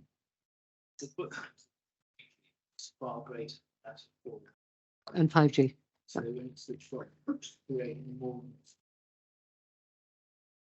Yes, unless they've managed to roll it. So we need to take that one. And Wendy, I can see you're longing to tell us something on this. So why don't you just come in on this one? Yeah, so thank you for indulging me. The emergency phones at beaches, you see the yellow telephones that are on the signs to ring for help. Well, they won't be there anymore. So BT aren't going to be servicing them because of this issue. So we've had to take the decision to take those phones away. The good news is they're very seldom used. So that is the good news. And we have tested beaches for Wi-Fi signals. So when you do phone the emergency services, it connects into any of the providers. So you can actually get an emergency call. But this is a worry for constituents that whenever you take something away from constituents, you need to have something to replace that with, because of their high anxiety. But that's what you'll see throughout coastal regions. Yeah, thank you. John, did you have your? Yeah, no, just quickly, just to add to Bill's point, actually, which makes me even more concerned as we now start to roll out text messaging for appointments. If we've got more not spots than available spots, then the risk gets higher. So let's take this offline, and Bill, we can work it out, but it might well be one that we bring back to the Integrated Care Partnership, but just keep this board informed as well. Really important piece of work, and obviously need to connect. Well, the Waveney is covered by the Integrated Care Partnership, so that will work. Right, we move on to the Audit and Risk Committee. David, anything to add? Right. Kathy, People and Remuneration, People and Culture. Thank you. So the recent meetings of the People and Culture Committees have been dominated by the ICB restructure. However, we did talk about some system issues, which was really good at the last meeting. So the ones that I will just raise, bring to your attention are upscaling of HR services. So 4 areas across the system where we can collaborate with a view to cutting costs and better consolidation as recruitment pathways, the collaborative bank, leadership development and third-party contracts. So we look forward to seeing developments there. The other one is agency costs. There's a programme about agency reduction, but I just want to highlight that where the agency costs are shown, actually that's only half the story, because you've got to triangulate that with the establishment figures in each of the acutes in particular, because it tells quite a different story, and I think it's important not to miss that. And then the other one I wanted to highlight was international recruitment. So that's been a key part of the system and the workforce plans going forward. But unfortunately, it's not going to be funded from 2024. So we wait with interest to see what's going to emerge there. But they were the things I wanted to highlight. Thank you, Kathy. We'll come back to the ICB restructuring part in our part 2 meeting, but any questions or comments to Kathy at this point? Yes, thank you. Thank you. Kathy, in COVID, we were nimble, and some of the HR changes we brought in, for example, to enable staff to automatically have access to an honorary contract at other trusts within the system. At the time, assurance was given that would be maintained, but I understand it has slipped. Is the People Committee aware of that? Are we working to address that? I didn't know that actually, but Emma is here, so she happily may know that, Frankie. If I take that, so that there is work underway to try to bring easier movement around the system with things like digital passports and memorandums of understanding. So I think we had a lot more leeway during COVID. There has been some of the reins have been pulled back, but the point is very well made about ease of access. So I say that to say there is work underway to facilitate movement. So it's in hand. Thanks. Thank you, Emma. And Kathy, thank you very much for the work of your committee. Right, David, back to you for conflicts of interest. Yeah, and I think the point I'd make around this is that I think we're beginning to recognise just how complex it now is to manage conflicts of interest. And I suspect there are many sat around this table who are nodding because they've all had a recent near miss or experience of it. So merely to acknowledge that we are aware of that in the committee, and we're trying to look at the most pragmatic way of dealing with these conflicts of interest while still allowing everyone around the table to participate in decision making. So I think that's probably all I want to say at this stage. There's all the bread and butter stuff going on around conflicts of interest and collecting all the data, but that's only half the issue. It's how we communicate to chairs of committees and committee members the obligations they have to declare or to stand down from something when they need to, but also how important their contribution is when they're not doing that. And that, I think, is the balancing act we need to get right. It would take us a while, but I'm really pleased by the degree of openness that people are displaying at the moment and willingness to hold a hand up and say where they believe there is a complex. We have very few instances where we're concerned, but I think from a good governance perspective, we need to be able to demonstrate that we've got this mapped out properly. Yeah, good. Thanks. Thank you, David, and very encouraging to hear that people are just being open about it, because there will always be actual or potential or perceived conflicts of interest, and it's a question of how you manage them and just people being aware of them. Good. Thank you for that. Now, final item on the agenda, questions from the public, and we have, as I indicated at the beginning, we've got a question, and I think, Mark, it's over to you, is it, for this one? Yes, it is. So if it's just going to go up on screen, this was a query around struggling to access British Sign Language interpreters. So we have a written response which will be on the website. But just to touch on some of the detail there, firstly, I'd like to say actually that we're very sorry to hear about this specific patient experience. It's not good. So we have referred this to the quality team to look into as well. We do know that there are issues around access for interpreters, but nationally there are issues, mainly due to workforce, I would suggest, but this isn't just for British Sign Language interpreters, it's also for other translation services for a range of groups with protected characteristics. We acknowledge that there's much to do as an ICB, particularly around this and wider health, tackling wider health inequalities. But some of the things that we are doing is to put it in additional resource as part of our restructure that was mentioned to really drive forward the work programme to try and make improvements in this area. And we're also developing an ICS health inequalities framework that many of us have talked about before, and we're looking for that to be a framework for action, not just a list, not just a strategy or areas. So we should have that developed by March. In terms of other things that happened, just to hopefully reassure, we did meet members of the ICB, met with some members of the deaf community, local deaf community and Deaf Connections earlier this year, where they talked to us about some of the challenges that they were experiencing. We captured that, and we also developed an action plan that we've shared with health and care providers across Norfolk and Waveney, particularly focused around accessibility of care and quality of experience for people, their families and carers. So we will look into this specific case, but more broadly, that's some of the work that we'll be doing to try and make improvements. Mark, thank you very much indeed. Right, that brings us to any other business. Good. Right, thank you all, those in person and those who've attended online, and everyone who's joined us just to watch the meeting. We'll now take a 10-minute break, and then the board, but only the board, will reassemble for our part 2 meeting. We'll be back in this room, please, at 3:45.